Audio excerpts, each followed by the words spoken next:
Hello everyone, welcome back to another episode of Black Coffee and Conversation. I'm CT Minima along with Rico Moore and my daughter, Lauren Ashton Moore. also known as the girl with no name. Yeah, So, Game of Thrones. yeah. So what we talk about today, Rico? What you got on your mind? Hey, what about the opioid board that they've they decided to put in place for the state of West Virginia to address the opioid crisis throughout our state, since we have the highest number of overdoses in the United States. All right, I don't know nothing about the boards. What are they supposed to be discussing? I guess. Hold on. I guess they're going to discuss how to address the opioid epidemic, throughout our state. Okay. But I noticed that a lot of people they have on board, doctors, they have a police officer, I believe some people that are involved in the creating of the legislation. Okay. I can't remember right off the top of my head, but what I did notice was avoiding anybody from, the black community. Okay. Because my thing is, it's just like with the crack epidemic. They fail to go to and take a look at the effect that it has on us. Mm-hmm. I'm seeing a lot more black people in court going to jail for the distribution of opioids. But my issue is a lot of them use as well as distribute, and I'm wondering how they end up in our hands and how we end up being seen a lot of times as the distributors of these pills or heroin or any other drugs that are in the opioid family. Mm-hmm. That's what they show you when you see TV or in the courtroom. However, whenever you see a victim of the opioid epidemic, Mm-hmm. They always show somebody who's white. Yeah. But there's two sides to that story. When you have somebody who's out here who's struggling and they're put in positions where can't find jobs, don't have anything to eat, they got families to raise, you may dibble and dabble in that field, and it's not just black people, which is what, if you look at TV and the newspaper, it will lead you to believe. Mm-hmm. And I think that's an aspect of it that needs to be addressed on this board as well. What are the effects on all the communities, in particular, in this case, in our community, as far as what happens to the kids when these people go to jail. They didn't address that when it happened with the crack epidemic. Mm-hmm. And when they had the crack epidemic, they looked at it from the standpoint, Mark, get out of our frame. Get out of our frame. They looked at it from a standpoint. It was just strictly a criminal problem. But now all of a sudden they're looking at it from a standpoint of it's not just a criminal problem, it's a health issue.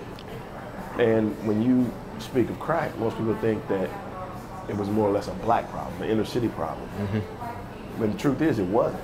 The majority, at least here in Charleston, the majority of the customers that came around the projects and the places where I grew up, a lot of the customers were it was just as many who were white as well as black, but yeah, the way that it's painted and most people perceive it as a black problem, and they saw it that way and they treated it as strictly a problem with criminal activity instead of seeing it as for what it was, which was a health problem as well as, in this case, a criminal problem as well, because when you start digging into that part of our history, you can go as far back as the Kerry hearings with the legislature, in which you start figuring out that, well, hell, the cocaine was being imported by our government and distributed throughout our community. Yeah, you remember that journalist? I think he's out of Gene Webb. No, David Webb. David Webb. He wrote that book, Dark Alliance. Or he wrote the articles. Yeah, in the Mercury, San Jose Mercury. Yeah, and then he got blackballed, and he allegedly committed suicide with two shots to the head. Yeah, 245s. Yeah, 2 shots to the head. He committed suicide, but and he exposed all that back then. And, Freeway Ricky Ross. Freeway Rick Ross. Right. And the thing is that the war on drugs, was always about, locking up black folks And if you look at the numbers, you're a lawyer, so you know this. When you look at incarceration rates, you look at it at a rate per 100,000. The numbers for a white woman incarcerated is about 100 to 100,000. Black woman is about 150 to 100,000. White men is about 300 to 100,000. Black men is almost 9,000 per 100,000. Yeah. I mean, this is damn near genocide. And when you really think about it. And when you're in West Virginia and you look at the numbers, we make up what, 3.5, let's say 3 to 4% of the entire population of the state of West Virginia. Yeah. But we're doing, I want to say, I could be wrong here, and I know it's very high. It's like 38 to 42% of those incarcerated. I mean, that's almost impossible. I mean, it's like the odds of that. If it's random and it's done fair across the board, that would be almost like the odds of that are almost like winning a damn lottery. But it's not impossible because it's intentional. Well, I mean, that's what it would lead you to believe. Let me give you all right, you're gonna sit down. This is why I do what I do. Yeah. You do it for the youth. But Man, they a little rambunctious at times. But yeah, let me give you an example.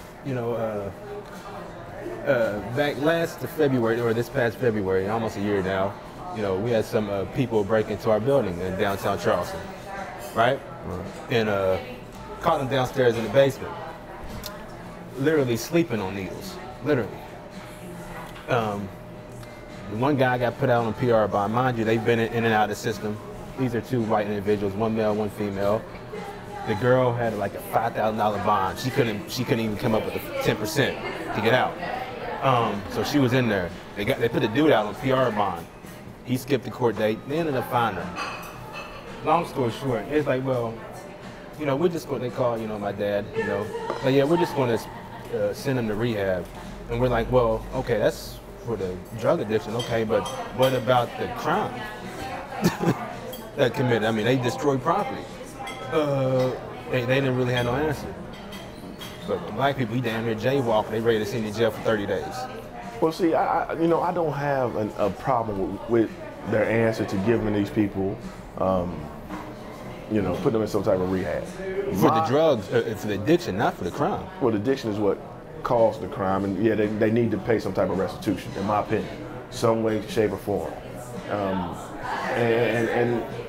But my real issue is, I'll give you an example.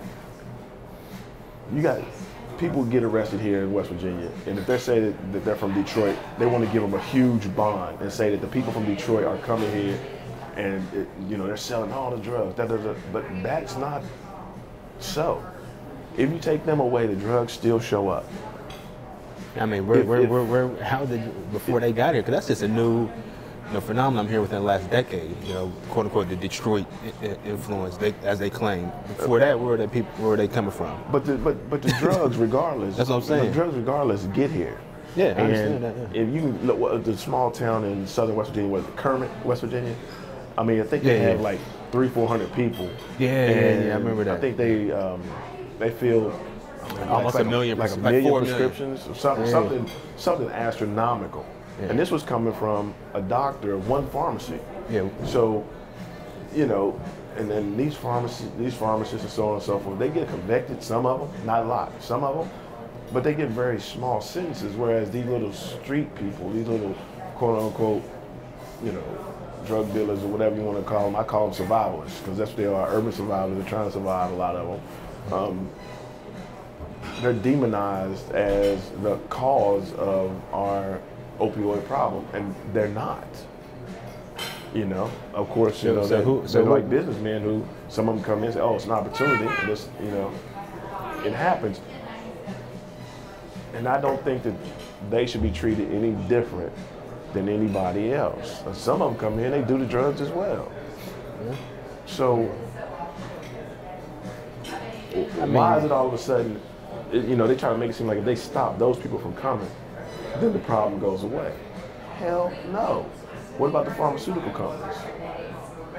Well, I mean, one, you get some, you got the complexion for the protection in certain regards, but also the thing is, we got this idea, you know, throughout society that, you know, the criminals are always the poorest of the poor. But I mean, more people been robbed with a pen than with a gun. Well, that's what I was about to say. The biggest criminals, you know, in the world wear suits every day to work. But those are also the ones who are in charge to enforce the enforcement of the quote unquote crimes. So, what's the difference of, you know, selling a bag of heroin or I don't know how they weigh it, I don't know, or a crack or whatever, or you selling a Xanax, you know, you're a pharmacist, you know, or a doctor prescribing Xanax to people, or, you know, you said these opioid drugs. I don't really know the names of them. I don't really dabble in that. But like you said, that one city where they just prescribing 4 million.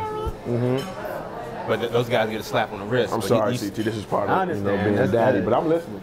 You know, but you sell a couple grams of, you know, of some type of narcotic, they ready to throw the book at you.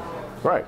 But because you're a pharmacist and you just got caught up in this situation, you know, it's like, oh, we're gonna give him a break, and that. And I'm not saying that a lot of them don't deserve a break, but I'm saying that break should come across the board. You know what I mean? It should come across the board. It's not going to come across the board. But it doesn't. It makes you know, it should be applied across the board, but it doesn't. I mean, what incentive do they have to it, though? I mean, as we do know, I mean, you get a prison industrial complex, that's to make money. You know, there's money in locking up people. You know, yeah, it is. Okay. Yeah, I mean, yeah, that's true. See? Hey. This is my boss. This is my boss. But that's number one priority. Okay. But you're right. I mean, you know, it keeps the wheels turning, but it keeps the wheels turning in terms of it crushes certain people and not other people. And that, and, you know, that's my biggest issue. Did you hear? I think I showed you this earlier this week where Denzel Washington said, you know, we shouldn't be blaming the black community. We shouldn't be blaming the criminal justice system for locking us up. It starts at the home. Well, he's dealing with the effect. He's not talking about the cause. Well, I mean, I read it a little different. When I read it, my take on it was he was saying we know it's there. We shouldn't make it as easy for them as we do. No, but I'm just saying it's the way I took it. I looked at it both ways, and I thought he was also trying to say that, okay, we know it's out there. We know how they treat us. Don't make it easy for them. But I mean, all right.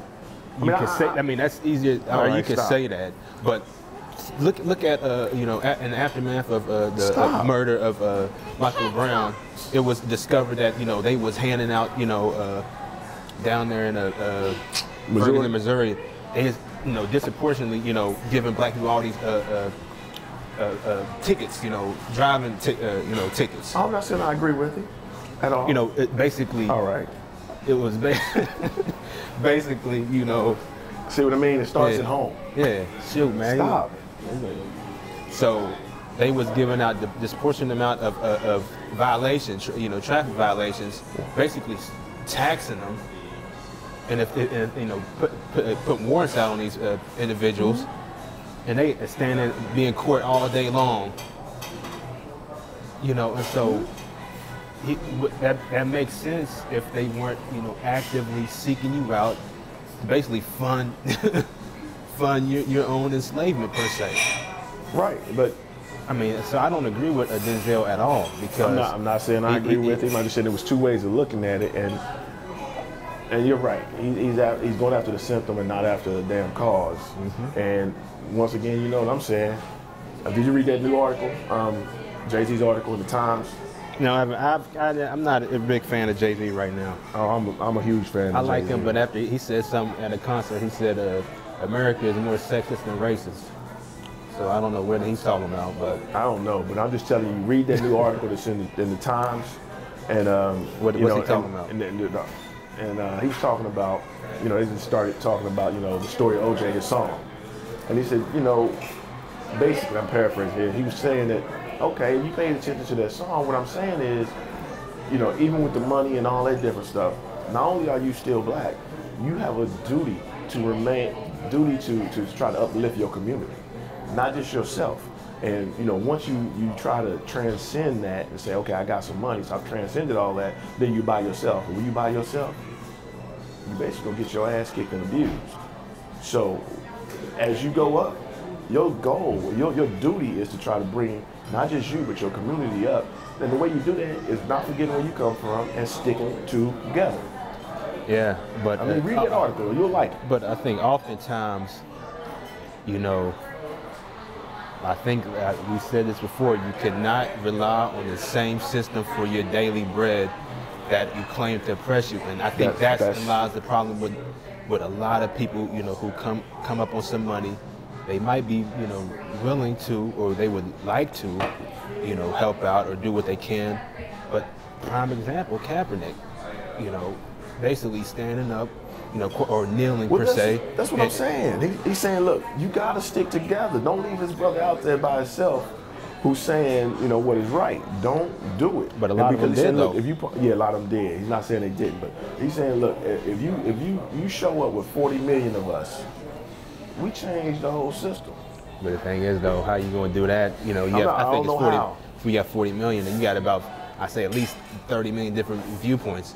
You know, you may got, you know, a quarter of people who might be on board. I wouldn't even say a quarter. Just read the article. You may got, and I think you'll agree with the point, because it's our point. It's the point we make all the time. Mm-hmm. Like right now, I know you and I are agreeing that as much as we love her, we wish she would sit still and shut up. We can agree on that point. But gotta deal with her, because she's me.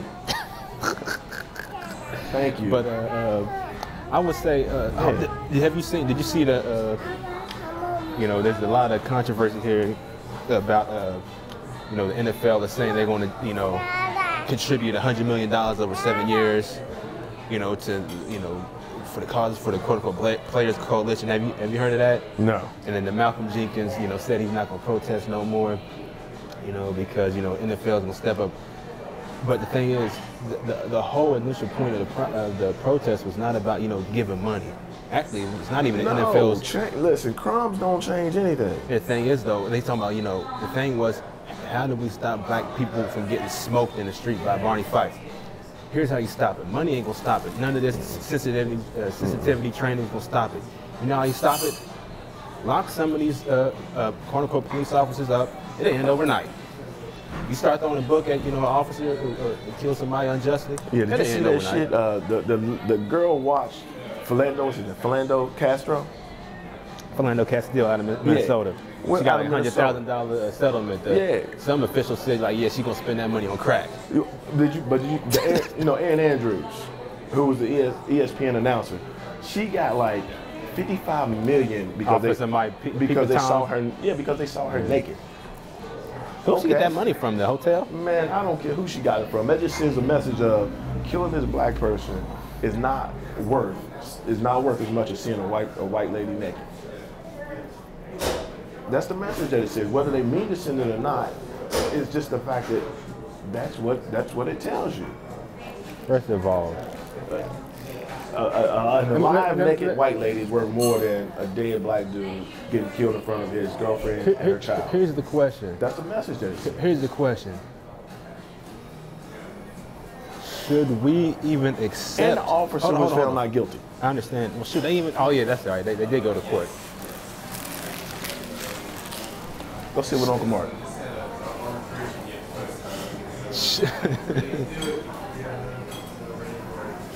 All right, back to our regularly scheduled program. But let me ask you a question. Should we accept these settlements when our relatives get killed? Let me ask you this. Well, hold on. Scenario. You got $4, right? Yeah.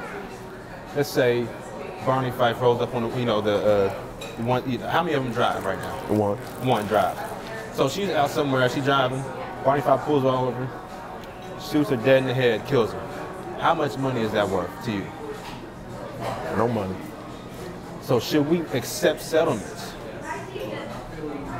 Because my thing is, I think we should accept settlements, but we should also accept them going to jail.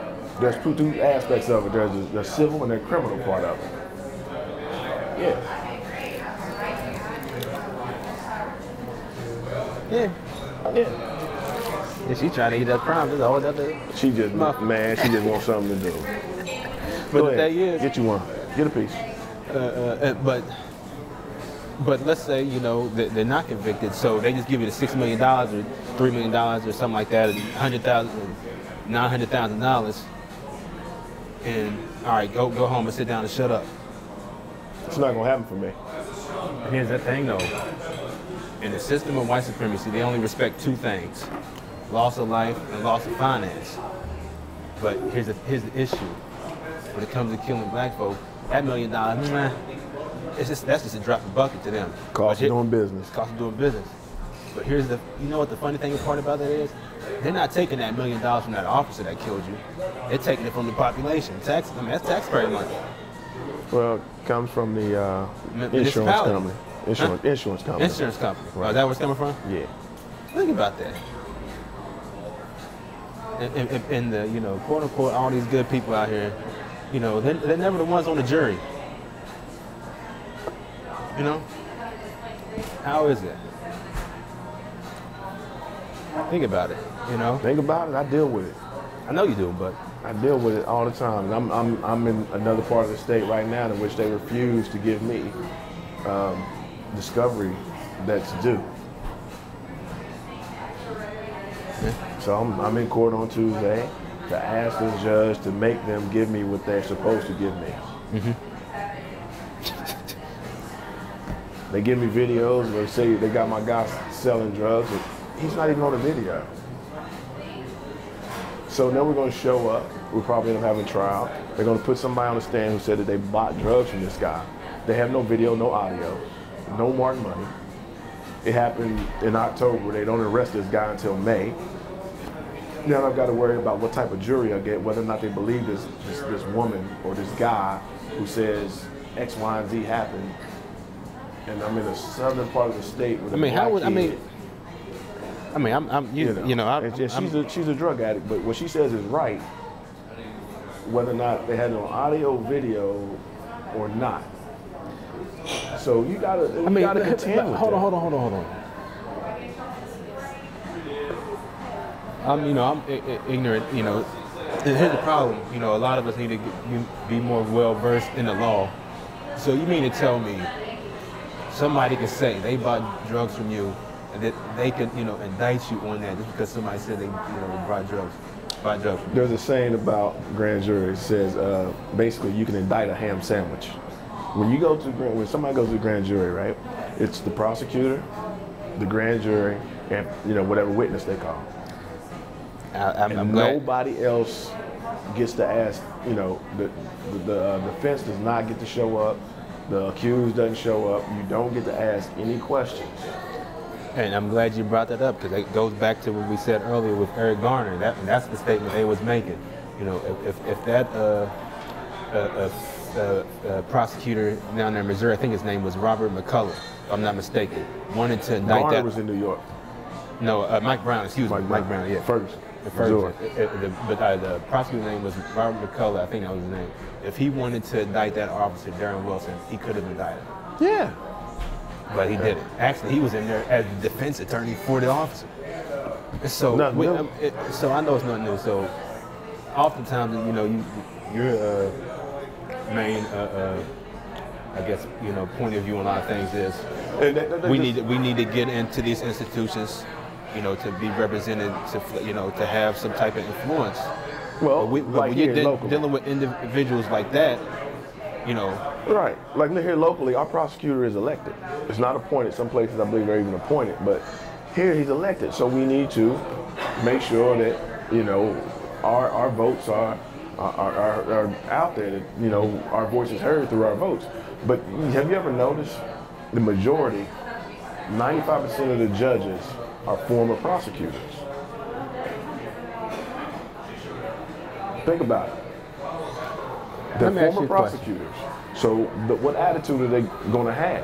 Now, I'm not saying all of them are bent, you know, for the prosecution, but most of them are former prosecutors. But then here's the question. You know, in this video, we're mostly talking about the justice system. At what point in time do we just say, you know, are we really, I don't call it justice, I call it the injustice system, but About accurate. why do we ever, at what are we willing to give up to change this system? Because this is just my point of view. To me, it's just going to be, you know, status quo is going to stay in place until there's some traumatic, you know, change. Right. And I don't think that's just going to be a change at the ballot.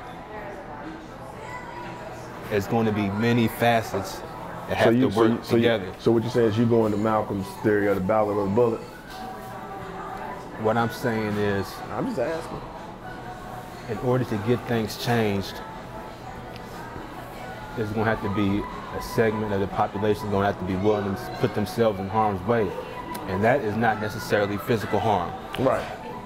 That could be, one is going to be physical harm, yes, but there's also going to be social harm, financial harm, you know, and other. You always have to give up something to get something.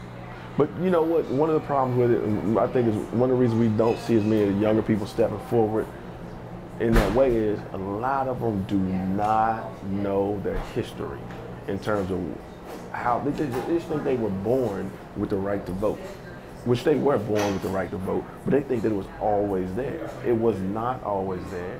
They don't know anything about the march. They say, oh yeah, they marched. No, did you tell them? No, when they marched, they were also attacked by dogs, water hoses. They were beaten. They were thrown in jail. And these people were giving up their jobs. They lost their jobs. But what they did was a lot of them would band together.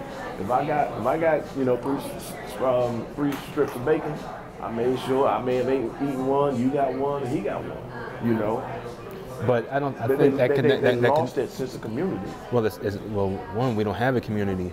You know, we just got pockets of the country where, you know, those who look like us live.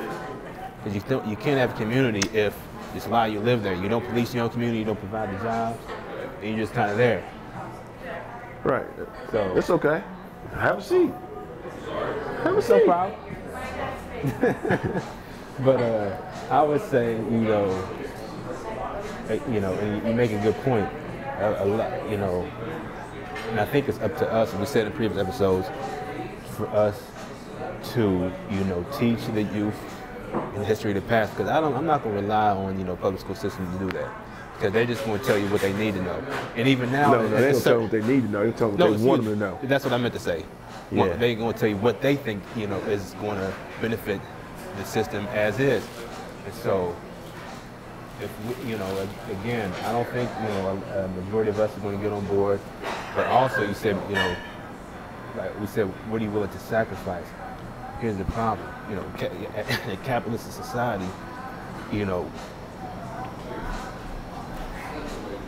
if you don't pay your bill, you're out on the street. And so, and now with this new tax, you know, reform that, you know, they're trying to push through, I don't know if they voted on it or not last night. I think they did, but stuff is going to get a whole lot worse. And do we have the reserve capital to say we can sacrifice? Look, bro, we've always survived one way or another. So what they're going to have to do is, whatever comes down the pipe, they still got to get out there and get this done, or it just gets worse. Regardless of what people think about this, that, or the third, they just got to get out there and say, okay, I got to do it. Yeah. You got to find a way. Yeah. And like we said before, not an excuse, find a way. Yeah. And not everybody has to be get on board, but also just enough of us has to get on board. But also, you can't do everything. No. Find one way that you can contribute and go all in on that. Could be media, like we're doing right now. Could be a law, you're a lawyer. Could be in health. We're gonna need some doctors, we're gonna need some nurses. Need art. Art. Could be in food, art, yeah. Could be in food. We need to get people into these agricultural programs, you know, and other, you know, areas of activity. And so it can definitely be in the form of teaching. well, education, yeah. Education is huge. Not indoctrination, but education. We've got to start to build a foundation where these people understand,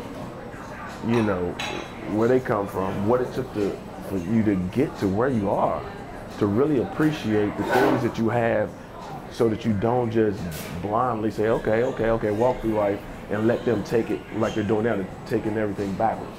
They're taking things back to pre-1964, pre-civil rights. Oh yeah, what do you think Make America Great Again meant? They want to go back to the 50s. 40s.